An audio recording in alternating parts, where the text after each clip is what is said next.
Siyempre, tanungin natin si Kalingap Edu. Uy! Kalingap Edu 2.0! 2.0! Ayun mga Kalingap, kasama natin si Kalingap Edu. Kalingap Edu, bro! Ano yung most memorable moment? Isang tanong lang to eh. Most memorable moment mo kasama si Biancy? Isang mapagpalang araw po sa ating lahat. Magandang araw at magandang gabi po dyan sa mga silent viewers at solid supporters ng EDC. Mega love shoutout po at kamusta po kayo? So yun, may panibago na naman po tayong pag-uusapan mga kalingap. At tungkol nga po dito sa EDC. Most memorable moments kay Biancy. Ano kaya ito mga kalingap? Kay Angels at kay Voice, pinaiyak si Biancy dahil dito. Bakit po kaya mga kalingap? Yan po ang ating pag-uusapan at tatalakayin ngayong araw. Pero bago po yan, kung bago ka pa lang po sa aking munting YouTube channel, pa-like, share, and subscribe na rin po at pakipindot na rin po ng notification bell para lagi po kayong updated sa aking i-upload na video. At paalala rin po, bago po tayo magbigay ng ating mga komento at opinyon, tapusin po muna natin ang kabuuan ng video para akma po ang ating i-comment mga kalingap. At tangi ko rin nga pong hiling sa inyo, suportahan po natin ang mag-ama na matubang.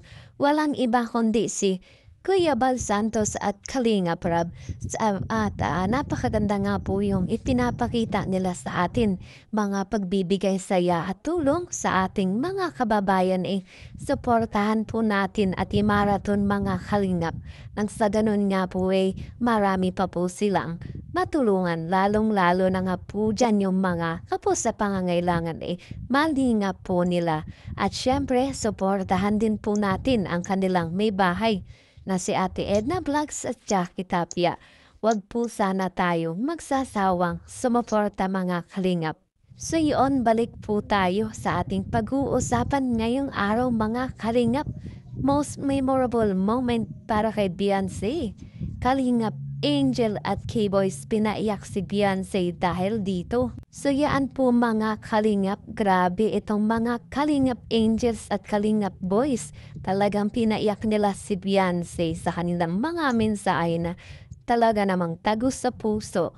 At ito nga talaga yung pinaka-memorable na hindi makakalimutan ng mga Kalingap Angel dito kay Biancy. Nakasama mo si Biancy, ano yung most memorable moment mo nakasama siya? Hindi na ka naaalala nila guys. Pumunta ko sa iyo. Hindi mo makakalimutan kahit may apo ka na. Isang balas ko lang po nakasama ng CBN sa mission po sa Tres Marias. Yun po yung sumakay po kami sa likod po ng sasakyan. Hindi ko lang po yung open. Ang memorable po nun kasi, ayun, may mga picture ako kasama si Biancy na nakakayot kami doon sa amin. Siyempre, yung kwentuhan, tatawan. First time ko siya makasama pero ano, parang nag-click agad kami. Nag-click kayo agad? Kilala po siya.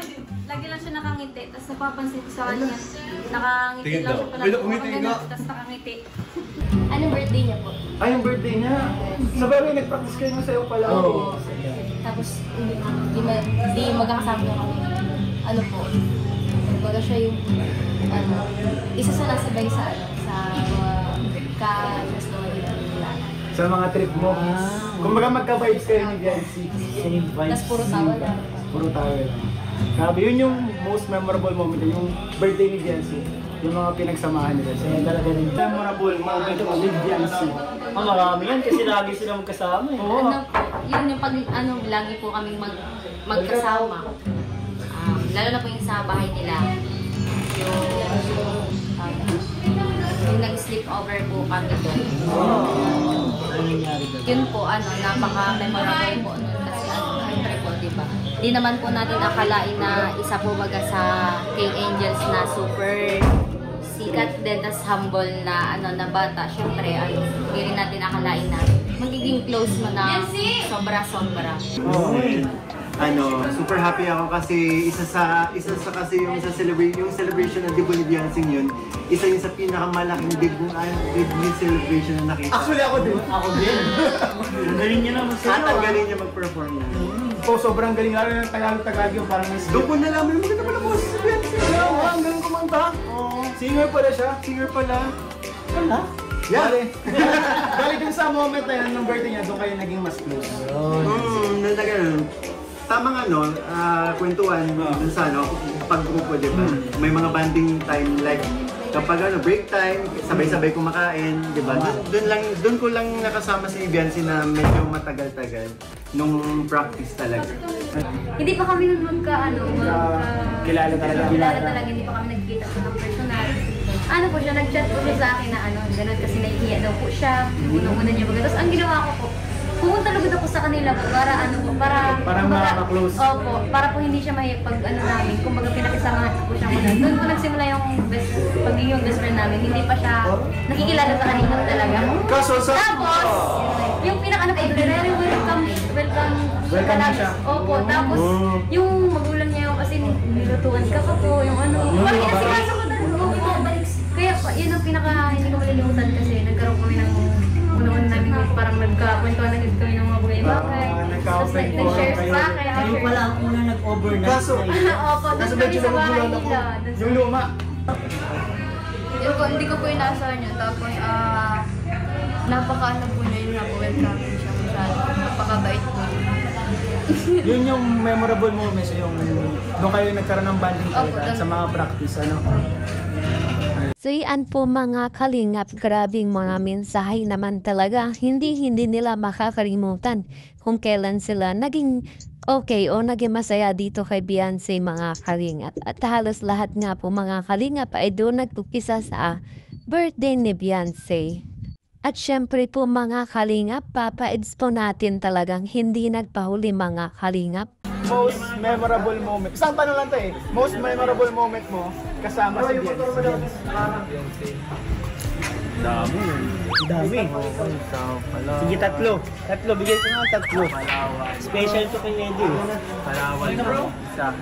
Isa Palawan. Ganda nung Yes. tapos sunod isang mga Hong Kong! Grabe Ibang dami lugar ha? memorable Hong Kong Disneyland dyan eh. Oo. Pero happy place yun. Oo, tapos yung mga panghuli siguro itong pag na-outing kami. Tapos pag nalabas kami lang, kami dalawa siguro. Nabanda Grabe! kami na Bro! Sunod-sunod pag ang banda nun nakaraan, palagi kami magkasama nun. Bro, napansin Pinakamalayo ko, bro. nun, Camarines Sur, punta kami dun. Grabe ah. Grabe, Camarines Sur pang nag-scout. Hindi,